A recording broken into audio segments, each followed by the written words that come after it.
Anda masih di Mata Najwa, Ahok dan Ibu Kota. Saya bersama dengan PLT, Pelaksana Tugas Gubernur DKI Jakarta, Basuki Cahayapurnama atau Pak Ahok. Pak Ahok, tadi kita terputus di Tanah Abang. Saya mau melanjutkan soal itu. Yang jelas saat ini banyak kemudian yang merasa walaupun sudah digeser dan bukan digusur, pedagang PKL Tanah Abang, tapi tetap saja mereka percuma di Blok G sepi, tidak ada pembelinya. Berarti memang solusinya kurang tepat? Bukan solusi kurang tepat. Ini kan memang persoalan namanya pembeli kelas PKL itu tidak mungkin datang ke toko. Makanya kenapa tempat jualan PKL terbaik itu adalah di taman, di plaza seperti ini, atau di trotoar, atau depan stasiun keluar. Teorinya begitu. Nah, makanya sekarang gimana caranya? Kan kita bilang, Anda masuk dulu, sekarang kita akan bangun jembatan, pemerintah kan masih tender, nanti keluar dari kereta api, stasiun kereta api Tanah Abang itu, langsung dia keluarnya lewat ke Blok G. Jadi sambil lewat ke situ, ini mesti direkayasa gitu loh. Yang parahnya Blok G itu bukan soal tidak lakunya. Di Jati Baru 10 masih ada preman yang menjualin lapak-lapak. Kemarin bilangnya apa? Lagi pilpres, jangan sikat dulu gitu kan. Siapa yang bilang gitu? Ya ada wali kota bilangnya begitu, jangan dulu Pak nanti pilpres. Saya mah emang gue pikirin, bukan gue yang maju ini. Anda nggak mikirin bos Anda, Pak Jokowi? Bos gue yang mana? Ada Jokowi, ada Prabowo juga bos dua-duanya. Jadi kenapa mesti pikirin?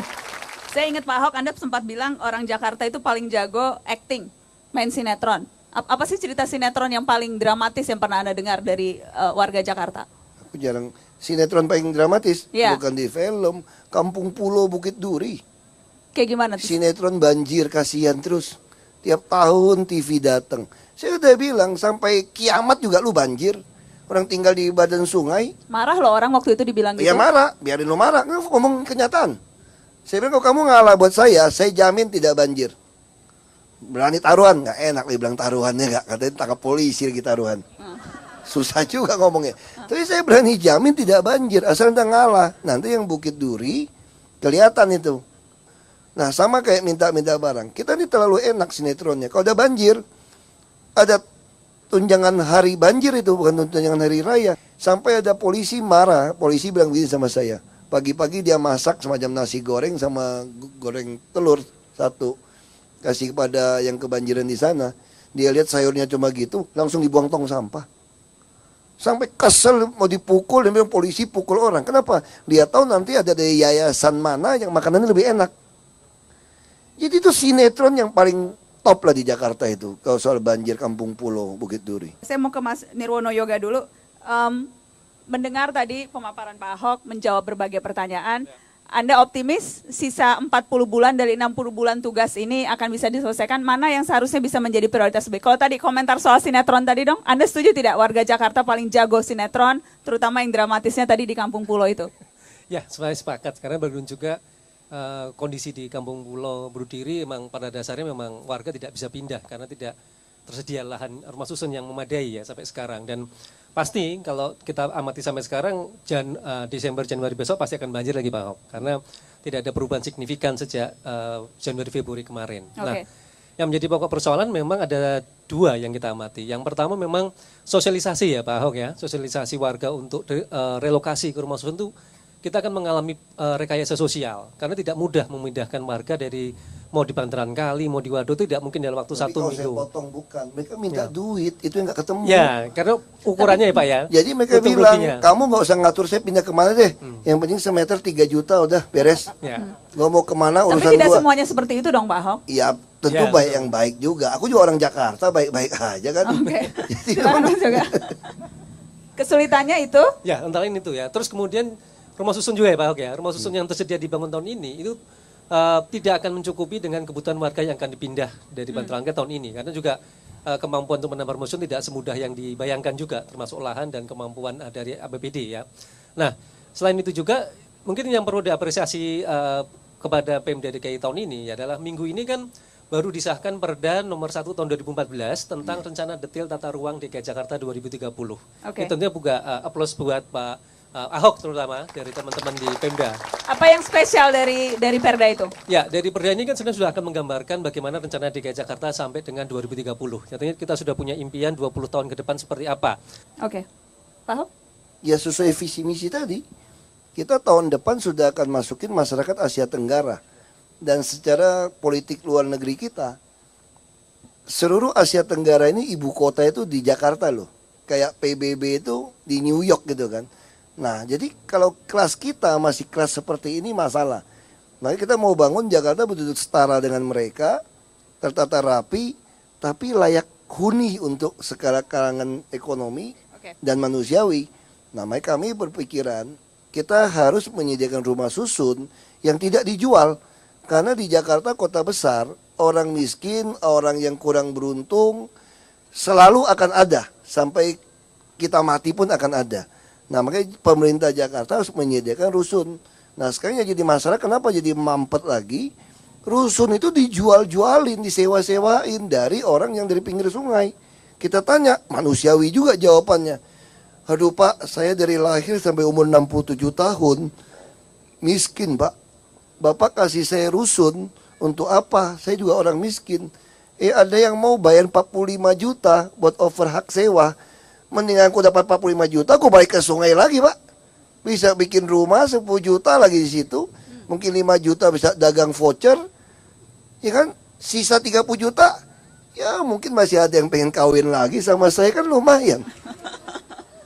Jadi itu persoalan sosial di situ. Makanya saya keraskan, ternyata oknum di PNS juga main. Dia buka reward, tiap kali gantikan surat perjanjian itu dapat duitnya juga.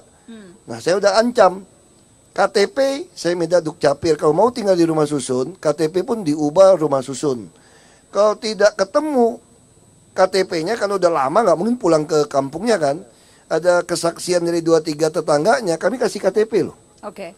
Jadi kita ber-KTP DKI. Iya, kita kasih. Jadi kami nggak pernah takut orang minta KTP DKI. Sama Anda punya kerjaan, bisa dapat rumah, kami kasih kok. Nah itu tadi, terus di debit lewat bank. Lewat bank DKI. Saya udah minta 1 tahun, dicuekin dari dinas perumahan. Nah sekarang saya udah ngancam lagi nih, gertak lagi nih. Lu kalau sampai akhir Juni nggak beres, Juli gue akan kesana, gue bawa pasukan, macam-macam gue tembak-tembakin. Ya gertak lagi gitu loh. Kebanyakan gertak, jangan-jangan beneran nih suatu saat nih. Oh pasti dong, kalau kamu nekat, aku juga nekat. Kan sama, kan pura-pura gila gue. Oke. Pura-pura nih ya. Iya. Saya mau ke Bang Jaja Rizal. Cocok tidak? Memang harus pura-pura gila jadi pemimpin Jakarta? Anda mengamati sejarah Jakarta sejak dulu. Memang perlu tipikal yang seperti ini karena warga Jakarta sulit diatur? Bang Rizal? Ya menurut saya dalam sejarah yang panjang kan Jakarta itu terkenal karena mayoritas yang tinggal itu lebih memilih menjadi trackers ketimbang believers. Artinya mereka hanya menjadikan Jakarta itu tempat rendezvous, tempat titik temu. Jadi mereka nggak punya ikatan dengan kota Jakarta. Mereka nggak punya kepedulian terhadap kota Jakarta. Karena kota Jakarta tempat gue nyari duit, ngeruk duit. Toh di sini juga semua orang ngeruk duit. Mau lingkungannya rusak, mau apa-apanya segala macam rusak, kebudayaannya rusak, hubungan sosialnya rusak. Bukan soal begitu. Selama ini kan kita ketemu gubernur, ketemu wakil gubernur yang selalu berpikir dialah sentral penyelesaian segala masalah. Tapi menurut saya masalah Jakarta ini kan udah kayak bulu kusut, orang Betawi bilang. Justru yang harus dicari adalah bagaimana kita gubernur dan wakil gubernur menjadi medium partisipasi publik menyelesaikan persoalan-persoalan Jakarta. Nah Pak Ahok menurut saya banyak melakukan hal kayak begitu. Mengajak orang merasa terlibat. Ini masalah semua, bukan hanya masalah. Malam ini lumayan nih, dia muji gue nih. Emang biasanya nggak muji. Karena terlalu temen tuh jadi kurang baik juga dia kadang-kadang. Enggak, saya berapa hari berturut-turut ini menulis di media tentang Ahok dan memang belakangan saya mengkritik Pak Ahok keras sekali soal Monas. Pak Ahok kan orang yang bangga sekali bisa membersihkan Monas. Sampai nggak percaya tenaga dalam negeri dan ngambil dari tenaga Jerman, bersihin Monas jadi kinclong begitu. Terus saya bilang, Pak Ahok ini berpikir kayaknya rada kurang lengkap. Karena Monas itu menurut saya bukan hanya lahir, tapi juga batin. Saya kaget ya Pak Ahok sekarang kok tiba-tiba ganas sama kaki 5 di Monas. Oh pakai senapan kejut Oh katanya. pakai senapan kejut. Ya sekarang baru jadi PLT udah mulai gerasak gerusuk kan kelihatan. Tapi menurut saya ini hal yang menarik karena Pak Ahok tahu nggak tahu sejarah Monas, dia telah melakukan yang benar, mensterilisasi Monas. Oke. Komentar dikit Pak Ahok sebelum saya lempar ke audiens yang lain. Mau komentar dikit? Makanya ini soal persepsi kan. Orang kan tanya, kenapa kasih Karcher yang Jerman? Nah saya tertariknya kenapa? Dia pernah bersihin semua monumen. Justru saya takut kalau yang cuma bisa manjat tebing, bersihin Monas, kalau nggak pernah teruji, Monas rusak gimana? Kalau yang ini kan dia ada pernyataan, saya lihat pernah nggak bersihin monumen nasional negara lain? Pernah. Terus saya tanya, nanti kamu iklanin nggak di seluruh dunia? Kan saya ingin Monas itu jadi kebanggaan nasional seluruh dunia, tahu nih ada Monas nih. Nah iklan di dunia nih siapa yang bayar? Nah kalau ada perusahaan Karcher dari Jerman, dia semua tuh dia akan promosi terus seperti dia bersihin monumen nasional di Amerika. Nah makanya saya pikir ini baik ini. Nah kalau yang lokal, saya tanya kamu pernah bersihin yang mana? Terus saya tawarin lu bersihin Pancoran dulu deh, gue lihat dulu deh. Nggak mau, maunya Monas. Saya takut dong. Ini Monas cuma punya satu, kalau kerusak gimana? Makanya saya bilang nggak bisa kalau gitu. Udah, berarti Karcher yang menang. Dia mau promosiin di dunia dan dia pengalaman bersihin berapa belas monumen dunia. Ya udah kasih. Yang lokal marah-marah nih. Udah tes dulu Pancoran, gue bilang. Nggak mau Yang juga. selamat datang, maunya Monas. Sekarang ada nggak yang mau bersihin? Nah sekarang Karcher bilang lagi, Pak kalau itu nggak mau dibersihin, kami yang bersihin deh. Nah saya tahan dulu nih. Aku tanya dulu, yang mana nih yang lokal-lokal yang jago-jago nih mau bersih dulu deh. Gue tes satu deh, nggak apa-apa deh.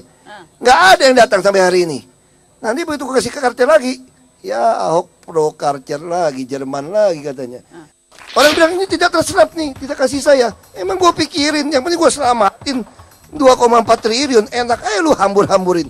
Beli meja, beli kursi kagak karuan. Apa sih bangganya lu bisa nyerap anggaran? Kalau nyata lu nyolong semua, nggak bisa.